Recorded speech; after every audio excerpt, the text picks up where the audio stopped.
Assalamu alaikum wa rahmatullahi wa barakatuhu. Welcome to episode 2. Today we shall discuss about understanding ADHD, more than just hyperactivity. Why educators must understand ADHD. ADHD is not a behavioral problem. It is not naughtiness, carelessness, attitude, or lack of discipline. It is a neurodevelopmental condition where the brain's ability to regulate attention, impulse, and activity is different. Let's decode ADHD, that is Attention Deficit Hyperactivity Disorder. Why educators must understand ADHD? Because it affects behavior, attention, task completion, classroom participation, social interaction, emotional regulation.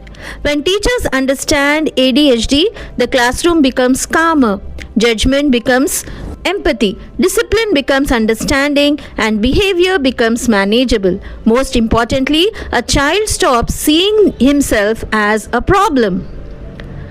What are the learning outcomes you can expect from this video? By the end of this episode, you will know what ADHD is, types of ADHD, symptoms and classroom observations, practical teacher interventions, what parents can do at home, useful materials and tools that support ADHD learners. Let's get started. What is ADHD? ADHD is a neurodevelopmental difference affecting attention regulation, impulse control, activity level. It is not caused by parenting, laziness, sugar, or screen time, though these can influence behavior. ADHD affects 5 to 7% of children and often goes unnoticed in girls. Let's explore the type of ADHD. Inattentive type, hyperactive-impulsive type, and the combined type. Symptoms and classroom observations for the inattentive type.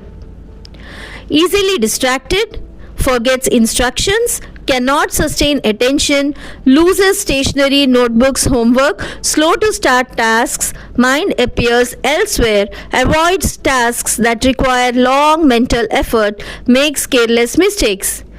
What are the teacher's observations? Teacher needs to constantly send reminders, misses details, does not finish classwork, keeps looking around, daydreams or zone out. These are the teacher's observations.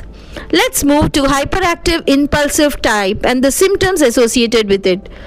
The student fidgets constantly, finds difficulty sitting for long, excessive talking, interrupts frequently, impulsive responses, acts without thinking, runs, climbs at the wrong time, restlessness, always on the go.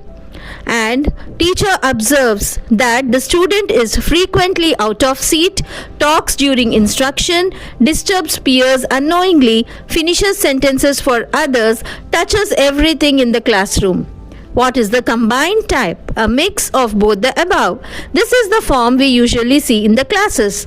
Now let's explore how teachers can support ADHD learners. What are the interventions? Number 1, break instructions into small steps.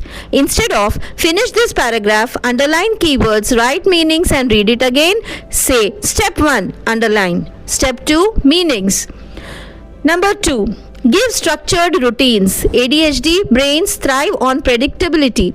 Use visual schedules, color-coded routines, fixed classwork patterns. Number 3, use movement breaks. Allow passing books, erasing the board, stretching and water breaks. Controlled movement reduces disruptive movement. Number 4, use multisensory teaching. These children learn better through hands-on activities, manipulatives, role play, drawing, visuals. Number 5, prefer short tasks over long ones. Instead of one long task of 20 minutes, give 4 small tasks of 5 minutes each. Number 6, seat the child wisely, near the teacher, away from windows, doors, next to calm peers. Number 7, give extra processing time. Count 5 seconds before expecting a response. Number 8, avoid shaming or public reminders. Say privately, I know you are trying, let's do this together. together. Number 9. Use positive behavior tools. Sticker chart, token system, points for task completion. Catch them being good moments. Number 10. Provide options for expression. Let the child choose between oral answers, picture, mind map, or short written response. Now, coming to what parents can do at home. Number 1. Create a predictable home routine. Same wake up time, study time, meal time, screen time. Number 2. Use checklist. A simple morning checklist can work wonders. Brush, uniform, bottle, homework folder, etc.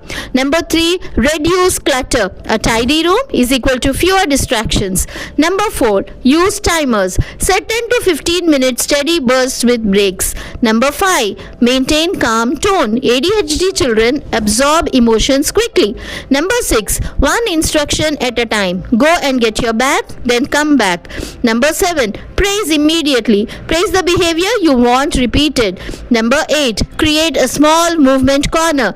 Jumping jacks, skipping, mini trampoline, balance ball, all safe energy releases. Number 9. Use visual reminders. Charts, pictures, labels. Number 10. Collaborate with the school. Regular updates help children progress faster. Materials and tools that help ADHD children. Number 1. Fidget tools, stress ball, tangle toy. Number 2. Weighted lap pad. 3. Timer apps. 4. Color coded folders. 5. Visual schedule chart. 6. Checklist. 7. Noise free headphones. 8. Desk divider for focus. And 9. Movement cushions. How to make ADHD children feel special. Appreciate their creativity, value their energy, highlight their strengths, humor, imagination, quick thinking, and give classroom responsibilities. Use encouraging language like, I love your ideas. Thank you for helping. You make the class lively. ADHD children do not misbehave. Their brains just work differently and beautifully. Let's be the teachers who see beyond behavior. Let's understand the child behind the restlessness. Let's make classrooms a place where every child with every difference shines. Jazakallah khair. Thanks for watching.